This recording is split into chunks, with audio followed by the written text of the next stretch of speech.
Yeah, man. Oh, we got us a little fall countdown here. I like it. Fall countdown.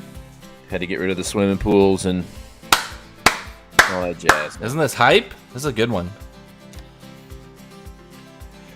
I dig it. Guess who's playing the music on this? It's not me. Although James I can play Rogerson. this. I have no idea. I was just playing. Sorry.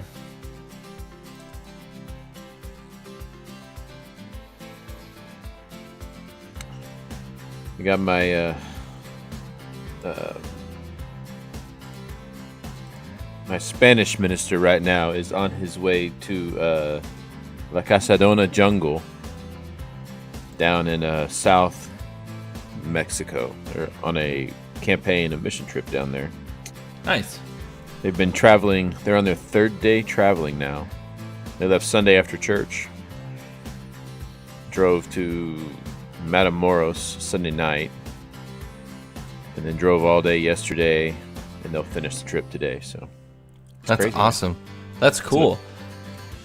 We have coming up. I was just making sure I had all the right microphone and headsets.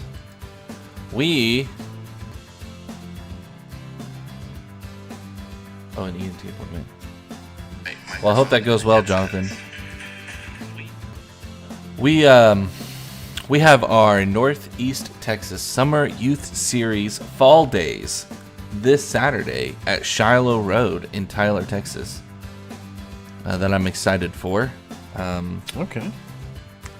I'm doing the Encounter and the Icebreakers, which is amazing because I forgot that I was doing both of those until Monday when I was like, hey, can I get the schedule? I just would be interested because I thought I was doing nothing. And then I looked at it and I went, oh, yeah, I was doing those things. So I already had them planned, which is also ironic that I already had it all planned and I completely forgot about it.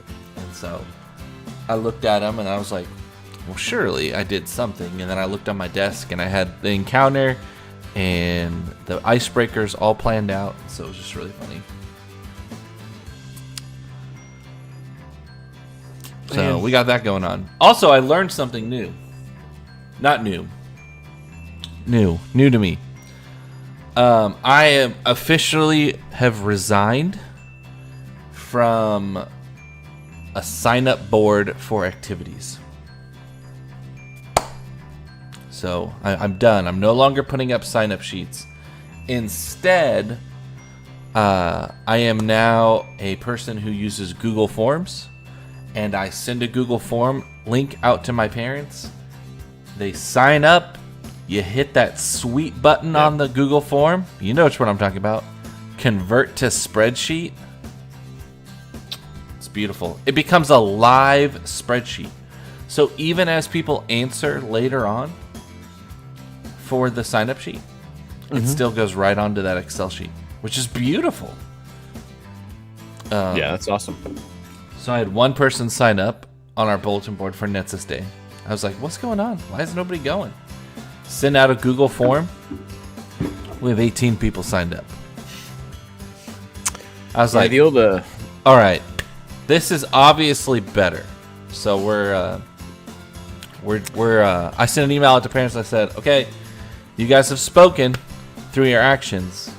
I will no longer have a physical sign-up board, and I will just print pictures from all of our events and put them on that board. So I tried for a long time to go to electronic Connect cards and have people kind of log in and sign in that way.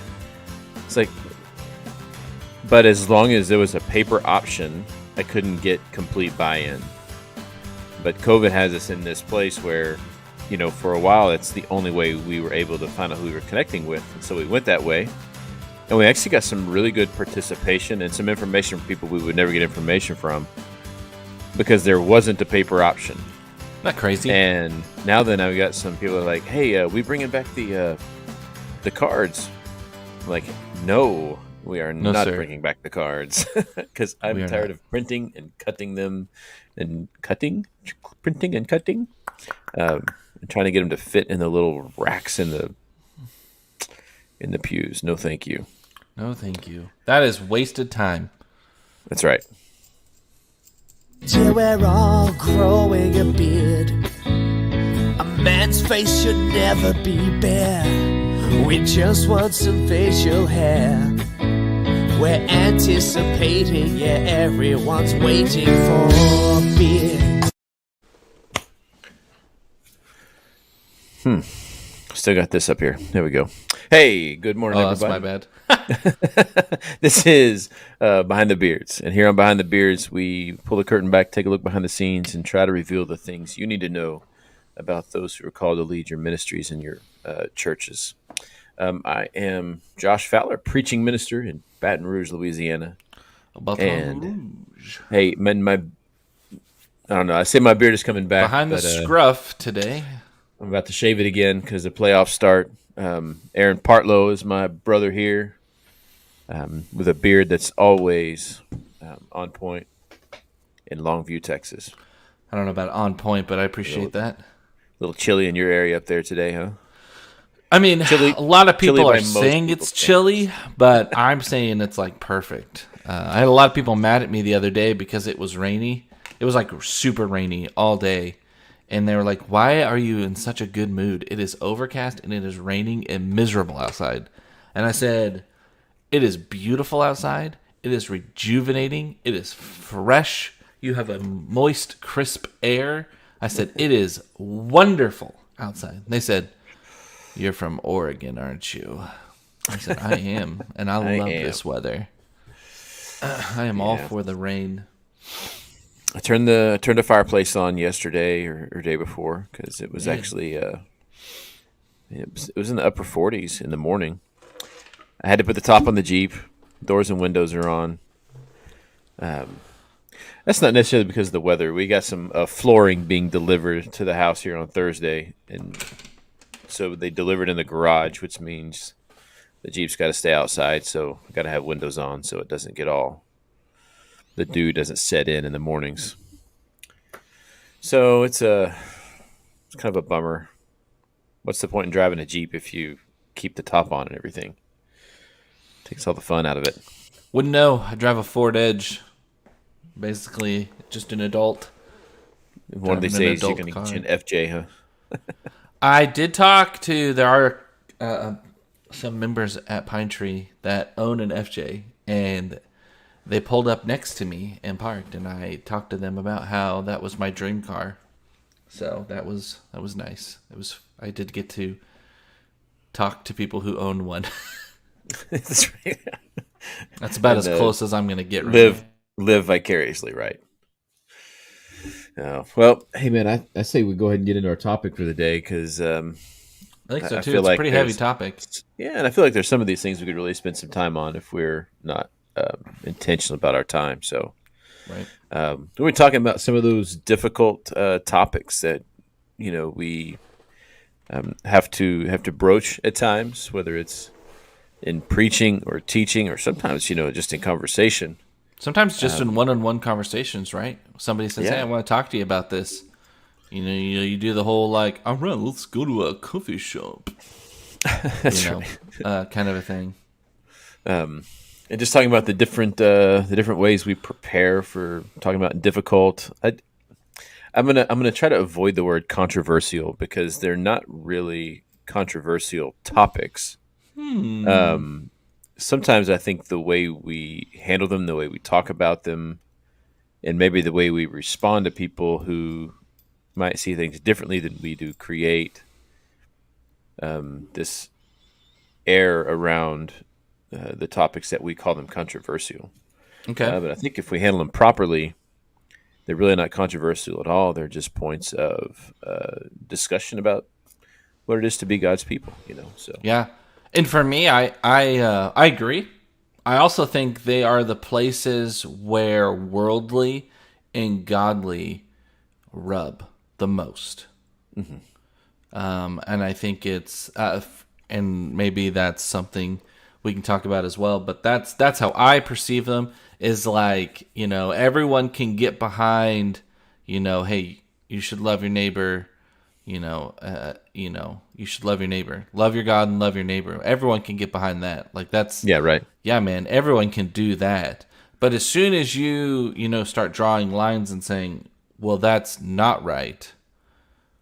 That's when, godly views and how God views how we should live and how we should act and how the world perceives those kind of things. That's where they rub the most. And I think countercultural, which is the term that kind of comes up in our notes here that you wrote. So I think that's countercultural doesn't have to be controversial. Right. It can be, because controversial comes up to this place of, I can live my way, and in the way that I live can be consistent with God's way. But because I have chosen a path doesn't mean that someone else has to choose that same path. Yeah. Because they have to be accountable for their own choices and their own ways of life. And I think sometimes as Christians, when we bind our morality on people who don't necessarily believe in the authority of God, I think it creates a space where we aren't able to have conversation. Sure. Which might, it gives more the possibility of someone understanding why we live the way we do, and maybe having a desire to come to know more about God's way and God's will. Sure. Than if we just stand up and say, because I live this way, now you have to. We don't expect that the other way around. So that's just my preliminary thoughts before we really get into the nuts and bolts of what we're talking about. So preparing for it. I agree. So, when we have a topic that we need to talk about, either as a Christian body, like you said, either like through preaching or through a sermon, which this isn't really a fair starting question, because the way that you prep for a sermon and the way that you prep for a Bible class and the way that you prep for an individual conversation are all three completely different preps, right? Because I think we're on the same page that there are some things that you can preach from the pulpit and some things that you need to teach in a class. Mm-hmm. There are some things that you need interaction from your audience and being able to talk like that. And there are sometimes, and there are other things that you proclaim and that you preach from God's word. And then there are other things where it is it's a more personal conversation with one person, kind of a mindset and idea. I do want to start out and say the obvious way that everybody starts, and this is just a blanket, is we always start in prayer, right? I mean, that's the obvious answer. And Josh is like, nah, I don't want to pray, but we do always start in prayer.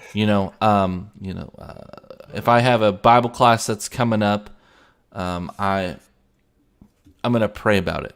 If I'm having a conversation with somebody, I'm gonna pray about it. I'm gonna pray about it a lot, to be honest. And it's not because I'm worried about it or stressed about it. It's just because surrounding things in prayer is a healthy and a good thing to do, especially as a Christian, especially as a Christian leader. Yeah, it's one of those things that, praying over something, particularly in the early stages, puts me in a place where it is not my agenda that's being pressed. It is not my ideas and my thoughts and my desires that's being pressed. But it really is truly a way of putting this before God and saying, put on my heart what you want me to say to your people. Absolutely. And, that's it should not be difficult, right? Right. It should not be difficult. But sometimes it's hard for us to remember the importance of it. Right. So, but it's sometimes we can be chomping at the bit and get going, and we forget to stop and pray. Right. Yeah. And I think that really is, that is the first step. If that's not the first step, then you need to stop what you're doing and you need to start over. Yeah. And you need to begin with that. because anything that you've done up to that point, I consider, tainted material because it hasn't been covered in prayer. Yeah. So vitally important. And you said I think delivering a lot of these conversations is different, whether you're in preaching, teaching, or Right. one-on-one. But for me, the preparation is very much the same. Interesting. It's just the execution is different. Because in classes you can have a conversation. There's not a lot of conversation that goes on in sermon delivery, and the conversation can get a lot more private and intense in a one-on-one setting. But the process leading up is very, very similar for me. Because even in preaching, I want But to know not for me. but Which not is for you. funny. But not for me. No, the preps are not like drastically different, but they are different.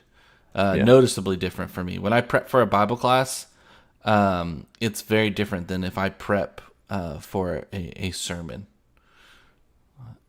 Which maybe just is a class on its own or a podcast on its own. Maybe we'll just make a little note over here. What are some things that you do to prepare? Like when you're getting ready to talk about a topic that is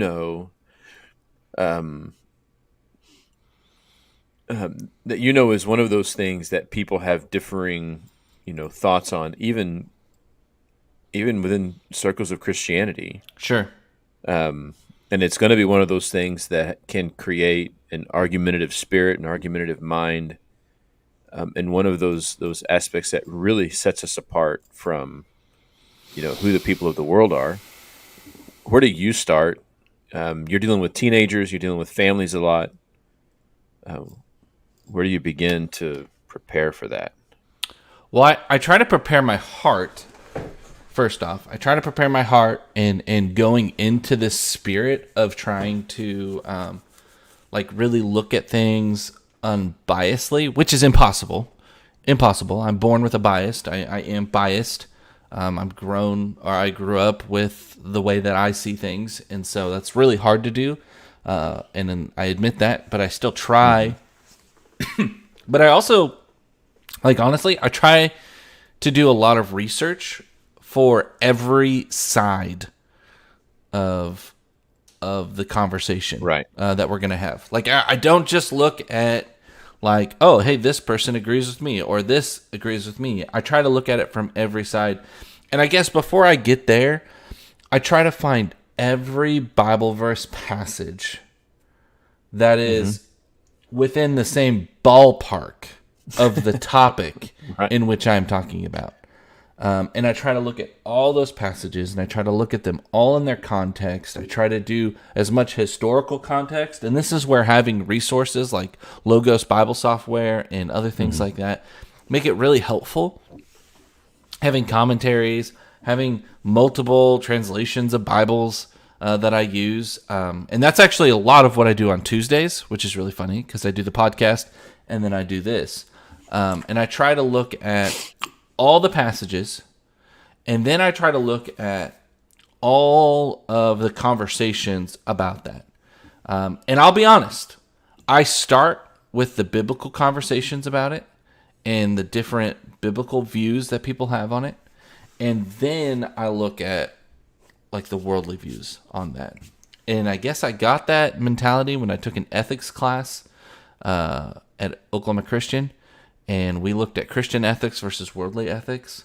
And we always started with Christian ethics and then ended with worldly ethics. And then talked about how they were different. And so that's just always been my model of that. So, that's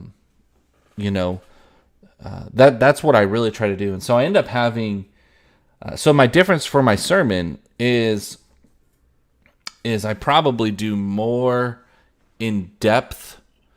I do less in-depth worldly view for my sermon, opposed to on my Bible class, I do a lot more. And I do even more worldly view if I'm doing a one-on-one conversation with somebody, because usually they're coming to have more questions about, the worldly view or that kind of view on that. Does that make sense? It does. And there's... For me, the first thing, well, I can't say the first thing because the first thing we do is pray, right? Right. Um, Yeah. you have to set The an second objective, thing. right? Yeah. You have to set an objective. And is my objective to inform? Is it to teach? Or is it to convince? Oh yeah. So Well, that's good.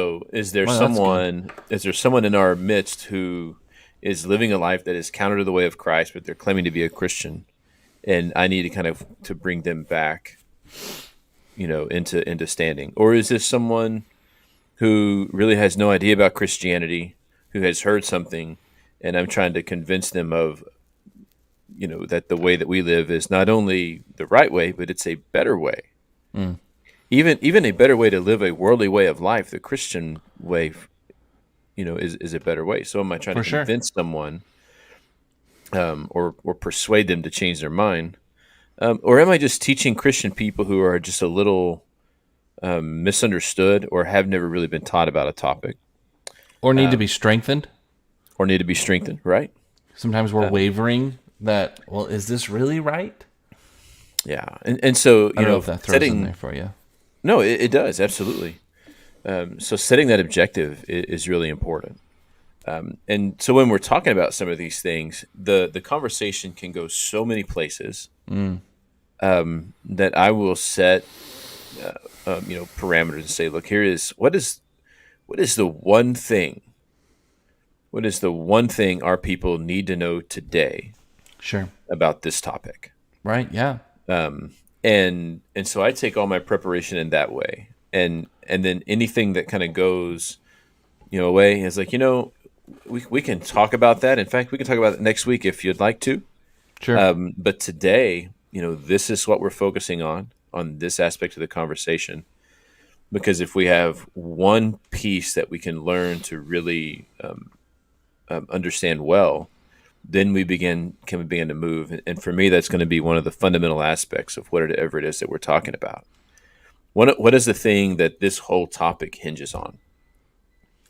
And it really doesn't matter, what it is that we're talking about. It can be lifestyle related. It can be relationship, related. It Right. can be even politics related. There's going to be one issue that completely differentiates a Christian point of view from the worldly point of view. And if we can learn to understand that point of differentiation, then everything else we can kind of lay against it and say, does this fit with our, with our framework? And so, Yeah, one of those one of those things that I conversations that I got to have. I remember in Kansas, I was meeting with a teen who graduated from the youth group a couple years before, had been kind of wavering in their faith, and their parents wanted me to meet with them and talk with them because he had moved in with his girlfriend, and he didn't see. He was like, "Well, we're not having sex, we're just living together," and I chuckled. Like, it's the same thing. Like you like start to get a smirk, and I'm like, "Oh yeah, sure." wink, wink, Like, come on, man. nudge, nudge. And he's like, "No, we're really not." And I was like, "Okay, you will." Like that's all there is to it. Like you will, And so we had to have like conversations. And so the worldly or the cultural norm is, hey, no, that's a normal thing. You date somebody for a long time, and if things are working out, then you move in together. Things are continuing to work out. If that's the case, then you get married. Yeah. And the normal Christian view of that is no, you don't move in together, because if you do move together, you'll most likely have premarital sex. You'll be living under one roof and those kind of things. And there's a lot of other little things that can stack up and build there, that just don't put you in a healthy place. And so, prepping and just having that relational conversation with that said person, it was just intriguing and really interesting, because there was a little bit of convincing, and it did require like a lot of work on their end to kind of make things, work out. Yeah, I not much prefer to deal with those one-on-one because one-on-one you can have real intentional Yeah. conversations, and one-on-one in person I can say, dude, come That's on. that's one of those topics that that's not a sermon topic. Right, You know, right. that's not even a Bible class topic. Would it might be a point in a Bible class about purity? Probably. Like I could throw that in there, you Yeah. know. But it's not something that I'm gonna be like, hey, today sermon, we're gonna look at this. We're gonna talk Yeah, about right, that, you right. know. Well, and you That's not have it. these. We tend to kind of want to avoid a lot of these topics because It is. Yeah, you know, we do. and online is different than in person. But even in person, it can create an environment. It takes so much effort to create an environment that is open, that is welcoming, and that is inviting. You know, for the conversation to occur. Yeah. To not come in and to not come in with some kind of authoritative preaching or teaching that says it's my way or the highway, and completely shuts off conversation. And sometimes that can be bold enough that it creates not conversation, but it creates animosity. And look, I've been the recipient of people, they call them what, keyboard warriors, who go on the attack, and many of them are our own brothers and sisters who come in an attacking way because they have a different view or because they've misunderstood something. And so open yourself up to criticism, open yourself up to attack, and sometimes opening yourself up to people just leaving and walking away from your ministry. So that can be people who are kind of on the fringe, who might be thinking about coming your way. It could be friends who've been there for a while. But a lot of these topics have a way of really isolating people. And for me, that's always, the fear is, am I going to say something that someone's going to misconstrue? Instead of coming to me and getting clarity, they're just going to walk away and they're not going to listen to anything else that I say. Right. Yeah. And it's a hard line to walk. It is. And, these controversial topics, sorry, I shouldn't have said that. The countercultural topics, how about that? The countercultural topics, we'll edit that out. The countercultural topics, that's, I guess, if you followed along with our podcast enough, you know that ministry and being a ministry leader is all about, building these relationships, right? And we all know that, relationships are so fragile. So sometimes, and I'll just say this, not sometimes, I might be in the mindset of avoiding a topic because I don't want to damage a relationship, However, I've come to a realization, this was my enlightening moment, that if I do not create a safe place, if I do not create a safe place or have that as a place in my youth ministry, as a great place to have a conversation and to talk, then all I'm doing is muting the Christian view. Sorry, I'm playing around with your mic, muting you while you're... All I'm doing is muting God's view or the biblical view from somebody's life. Let me put it this way. I'm just gonna put it plainly. You know me, plain part low. Okay, I'm muting God's voice, but the world's not gonna shut up. Right. Right. So this Sunday, we're talking about, we have a lesson coming up. We use the D6 curriculum. I love the D6 curriculum. I think it's pretty good stuff. It gives you a really good skeleton to kind of build your lesson off of, which I like. It gives you enough to build your lesson off of without telling you exactly how to run your lesson, which is what I like.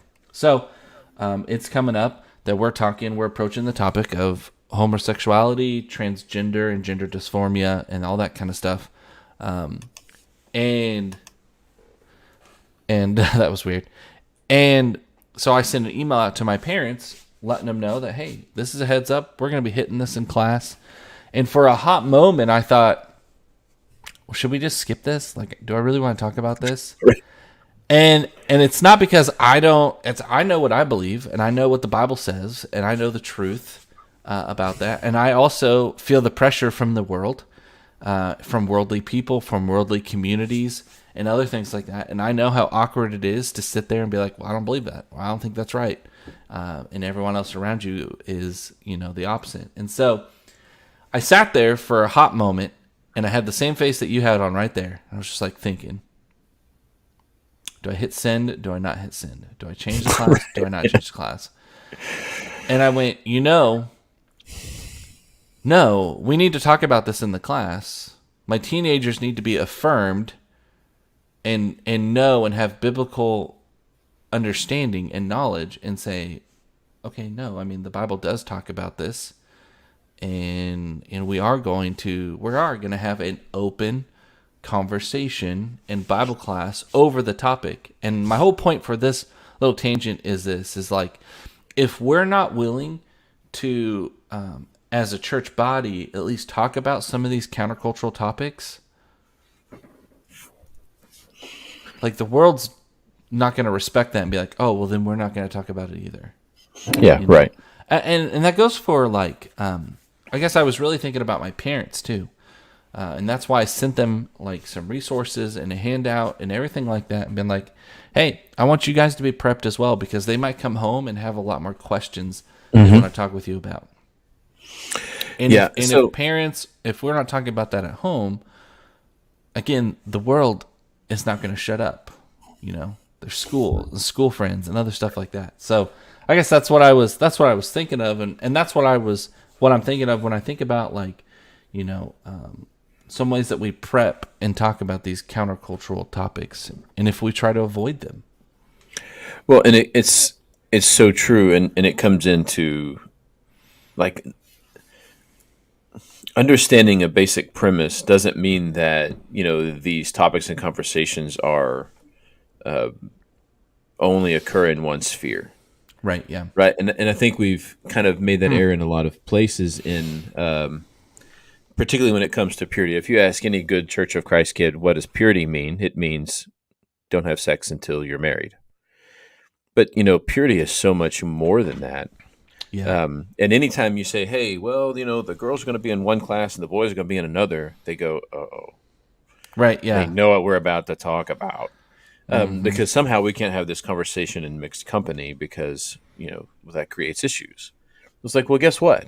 When they go to school, they're not dividing the boys and girls up to do these things or talk about this stuff. They be all in one room.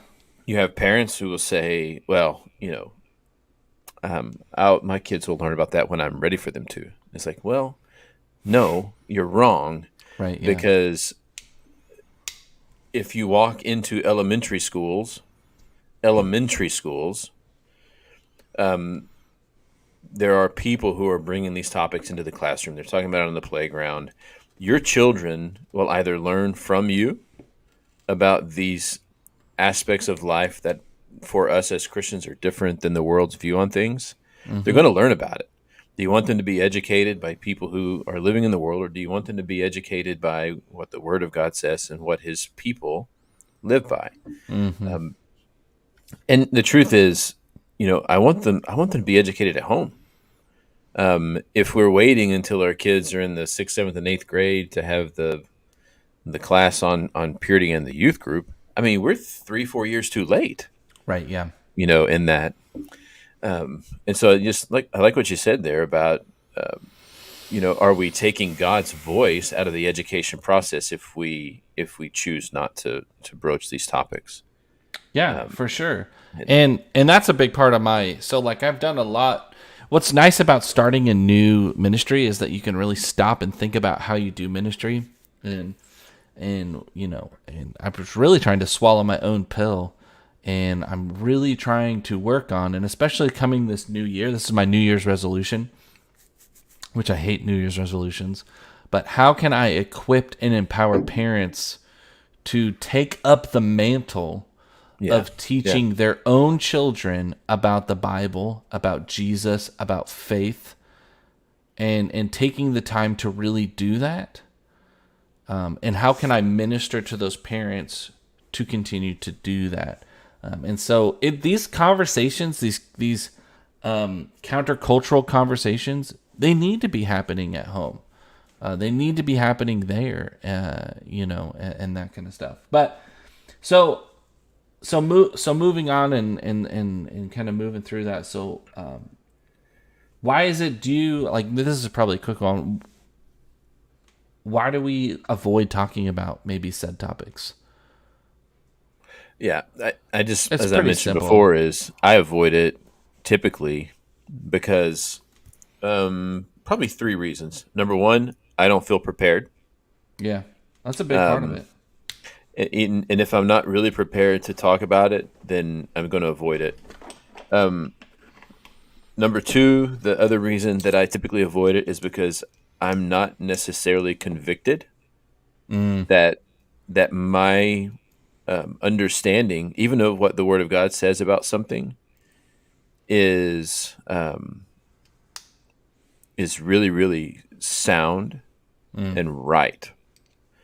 And number 3, when I am prepared and I am convicted, then I typically will avoid because I just don't want to turn people away, or I don't want to deal with the backlash. Yeah. Those are the 3 times where I find myself really either. I always wonder avoiding if or Paul being tempted to sent a avoid. letter to a church and was like, "This one's gonna blow up," like, oh man. And I think it's really hard. I think people need to hear this. It's really hard to be like Jesus. Yeah. That's all there is to it. It's really hard to be like Jesus. It's really hard to reach and approach and be likable and with people, because that's the Jesus everyone knows. Loving Jesus, the one that children all go up to and all this kind of stuff. The Jesus we don't like to think about is the one who, kicked over tables, or the one who got chased out of every single town that he visited.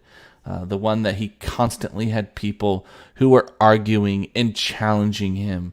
And lastly, the Jesus who literally rode into a town being praised and could barely walk out of a town with a cross. Right. And that's the Jesus that, that's not the one you put on the well, it's the one we put on the poster, but it's not the one that we want to be like. We don't want to be the Jesus Right. on the cross. We want to be the Jesus that everyone loves. And so for me, a lot of times, like these countercultural topics, like I try to stay, I will maybe avoid them because I'm afraid. There's a fear there. And I think this is where Satan really works in us, because we want to be the big, the loving, the accepting church. But it's sometimes really hard for us to be the loving, big, accepting church that also says, but there has to be change. And That's we right. have to be different. Because if your church is turned into a country club, Jesus ain't attended. You know what I mean? We've got to be more, and we've got to be challenging in those sense. And so for me, like, that's how I see Satan working, is in me, is instilling this fear of, I had a fear when I sent out that email that, what if I have some parents who go, well, I don't think this is right. And I was talking to our children's minister, and she said something really huge to me. She says, Aaron, if somebody sends an email like to that, then you need to say, well, then I think we need to sit down and have a conversation with the elders about this as well. Because, hey, this is a biblical teaching that we teach here at Pine Tree. And maybe, maybe we need to address and really talk about this as a group, because this is a big deal, and this can go for a lot of stuff. And so anyway, that's, that fear of disappointing people, that fear of a frustration. There's also a fear of, what if somebody, like, this is so funny because teens say this all the time. Well, I don't talk to my friends about Jesus because I don't know all the answers. And as a teacher, or as somebody who's educated, I don't have all the answers sometimes. Like, I do a lot of research for a lot of stuff, but there's never enough time to do enough research, So there's always a fear of, well, what if somebody asks a question that I don't know the answer to? Right. And I see Satan working in a couple of different areas in the church. One of them is just like you said. I think Satan has convinced us that the gospel is a come as you are gospel. Mm-hmm. Come as you are. Everybody's accepted. And that is true, but it's only true if you understand the second part of that axiom, which is you can come as you are, but you can't stay the same. But you can't stay. Yeah. And it's no one leaves an encounter with Jesus unchanged. Right. You are always going to be convicted. You're either going to be convicted that this is the way for me and I need to change, or you are convicted that I don't want what this man has to offer and I'm going to go live for myself. The rich young ruler comes to Jesus and he has kept the law all of his life. And Jesus says, sell everything you have, give it to the poor, and then you come and follow me. And the man doesn't say, well, let me just hang out for a little bit. I'm just going to stick where I am, and I'm going to see if you change your mind later. The man understood that he had to make a choice on Jesus right then, and he went away sad because he was a man of great wealth. And when he walked away sad, Jesus didn't say, wait. You know what? Maybe you can just sell half. I'm going to make a deal with you here, and I'm going to meet you halfway. There is a transformation that is required of the gospel. And well, maybe in your context, or he might, maybe in your context, this doesn't mean exactly that. Or here's the big one, right? You know what, young man? I really just want you to be happy. So can you be happy with only half? Because more than anything, I want your happiness. I don't really care about your holiness necessarily right now. I want your happiness. So can we make that deal? It's not the call of the gospel, and it's not the conviction of the gospel. He is, trust me with everything, and I will give you back what you need. And I think Satan brings us to this place where we are preaching the half of the gospel that we are okay with, that we can swallow. Right. And we don't ever lead people to the transformation that leads to a real presence in the blood of Jesus. Yeah. And in the people of God. So, Satan is working in God's people in that way by taking half of the gospel away. And it's the half of the gospel that differentiates the people of God from every other people in the world. Mm-hmm. And I think in the other aspect of it is that we come to this place where, as people of God, we have taken the word and the teaching of God out of the home because we have set it aside to other people. And the core aspect of who we are as God's people is taken out of the most important area that we are called to live, which is in our homes and in our families. Right. And we've just tried to, or we have just subletted out the most important aspect of our living. And Satan says, yeah, thank you, because you've subletted out to the people that are teaching them the way I want to teach them. And the way I want to teach them sounds just godly enough that they're going to go with it because they don't know God's way well enough on their own. Right. He did the same thing with Jesus, right? I mean, he used God's own words, twisted and incomplete. Yeah. And Jesus says, no, I know my Father's words better than you do. So here's what he actually said. And so we have to be, as leaders in the church, vigilant about making sure that our people are trained in God's way and in God's time. So that's true. Sorry, Man, I'm off my soapbox now. No, I was a good soapbox, and it's just, it's one of those things, and I think the behind the beard moments is that hey, these are hard conversations, these are hard things, and man, they just need to be coated with grace and mercy because they are hard topics, and people do come, and these are the things that people are most afraid of when it comes to a church split or people leaving and people walking away, because we're all about inviting people to church. And we hate when people walk away, and we don't want people to walk away. We don't want people to walk away. Yeah. That sucks. Like, it hurts when people walk away. I remember, people, I'll be like, man, they're not coming to church anymore. I haven't seen them. And they're like, oh, they placed membership somewhere else. And I was like, they didn't even tell me? Like, it hurts. Mm-hmm. You know? And you feel that loss. But like we have to talk about them. I guess that's it. Like, you know, if your dog poops in the middle of the room, like, you can only avoid it for so long before, like, you have to clean it up, you know? And these conversations are crappy, and we have to talk about them. We have to clean them up. Like, nobody wants to talk to a 5th and 6th grader or a junior higher about sexual purity. Like, that's awkward, and it's weird. But you got to do it. You got to have that conversation at home, right? Nobody ever is like, oh, man, my son's old enough, I get to talk to him about sexual purity. Yeah, No. right. Nobody is hyped for that conversation, but it has to happen. It has to happen. And here's the thing that I think I want not only ministers but parents to understand is Right. We should be hyped to have those conversations with our kids.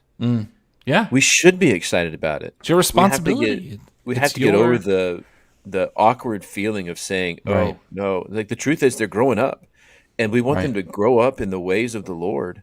Right. And yes. I want to create an avenue where I know that these kids can come and talk to me about anything and everything. Mm-hmm. That there is nothing off the table when it comes to what we will talk about in our house. That's right. There is nothing off the table when it comes to what we will talk about in our classroom.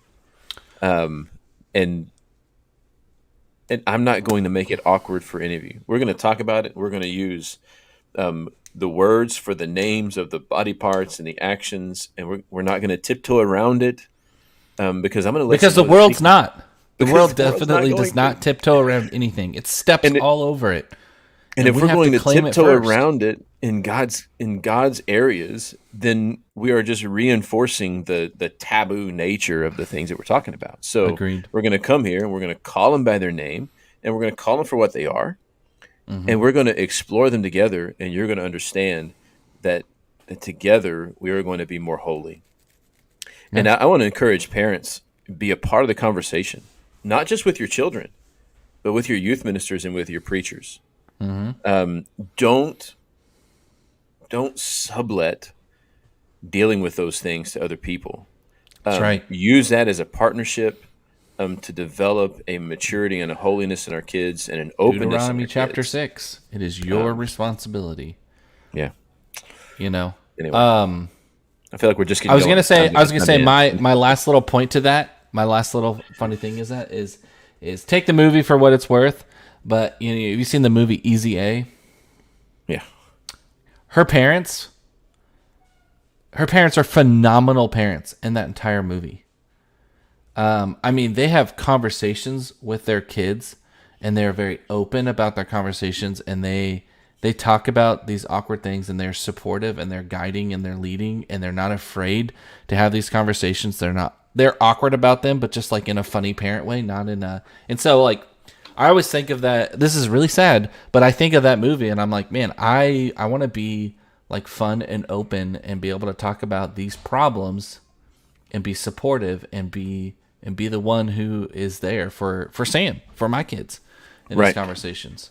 And so, you know, you're totally right. And that's so great.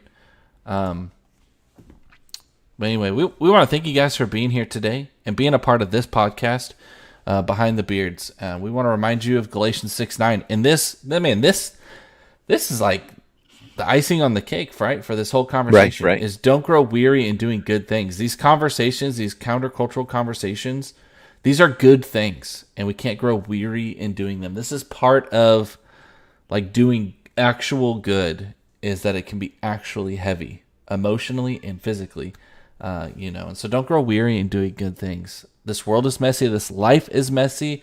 This world is loud. So let's be louder in the name of Jesus, but in a good way, in a healthy way, in the way that Christ would call us to. We want to thank you all for being here today. I'm Aaron, and this is Josh, and we will see you next week on Behind the Beards. Till we're all growing a beard.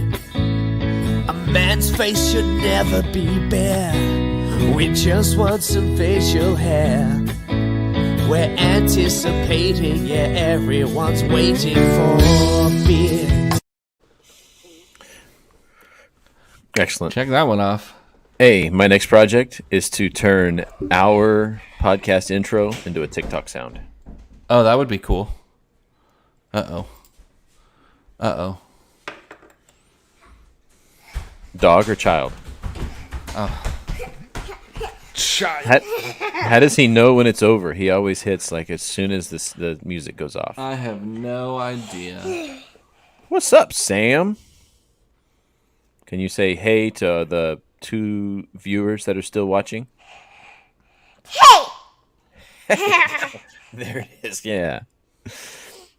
Any dinosaur This is the action after going on in your show, house? Lauren. That's why. right. Yeah, Any- that's why. Yeah, that's why. You got any dinosaurs on you? Say hi, Mom. Hi, Mom. That was your mom. She Hi, Sam. Oh, Says hi. What's Josh saying? I know. Well, you have the headphones on. I said, do you have any dinosaurs? I only have soup. Only that many?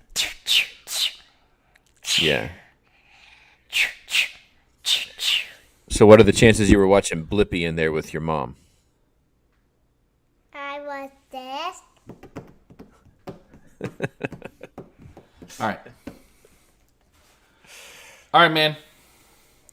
Very I good. think it was a really good show. I do too.